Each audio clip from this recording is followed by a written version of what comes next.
ਕੱਢ ਲਵਾਂ ਓਏ ਮੈਂ ਆਂਦਰਾ ਮਾਰਾਂ ਤੇ ਨਿਚ ਕੱਢ ਲਵਾਂ ਵੇ ਹੁਣ ਬੋਲ ਅਬ ਸਹੀ ਦਾ ਬੇ ਨਾ ਕਰ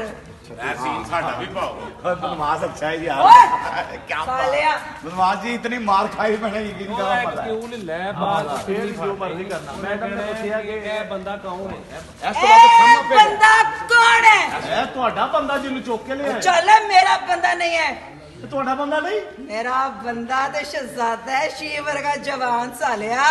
तुसी मरासी आ भैन खां ते मालशी है ते साडा ਮਾਲਸ਼ੀ ਹੈ? ਇਹ ਤੇ ਪਾਲਤੂ ਹੈ ਸਾਡੇ ਘਰ ਦਾ ਇਹ ਤੇ ਮਾਲਿਸ਼ ਇੰਨੀ ਅੱਛੀ ਕਰਦਾ ਹੈ ਮੈਂ ਤੇ ਇਹਦੇ ਸਵਾ ਮਾਲਿਸ਼ ਕਰਾਂਦੀ ਨਹੀਂ ਓਏ ਤੁਸੀਂ ਕਿਹਨੂੰ ਚੁੱਕ ਲਿਆ ਇਹ ਬੰਦਾ ਮੇਰਾ ਨਹੀਂ ਓ ਜਬਰੂ ਤੇ ਮਲੰਗੀ ਮਾਲਸ਼ੀਆ ਚੁੱਕ ਲਿਆ ਆਇਓ ਯਾਰ ਉਹਨਾਂ ਦਾ ਪਾਲਤੂ ਚੁੱਕ ਕੇ ਲਿਆਏ ਆ ਮੇਰੀ ਗੱਲ ਸੁਣੋ ਅਗਰ ਤੁਸੀਂ ਸਾਡਾ ਬੰਦਾ ਨਹੀਂ ਚੁੱਕਿਆ ਤਾਂ ਸਾਡੀ ਤੁਹਾਡੀ ਲੜਾਈ ਕੋਈ ਨਹੀਂ ਕੋਈ ਨਹੀਂ, ਜੱਬੀ ਤੁਸੀਂ ਮਾਲਸ਼ਾ ਕਰਾਓ ਇਹਦੇ ਕੋਲ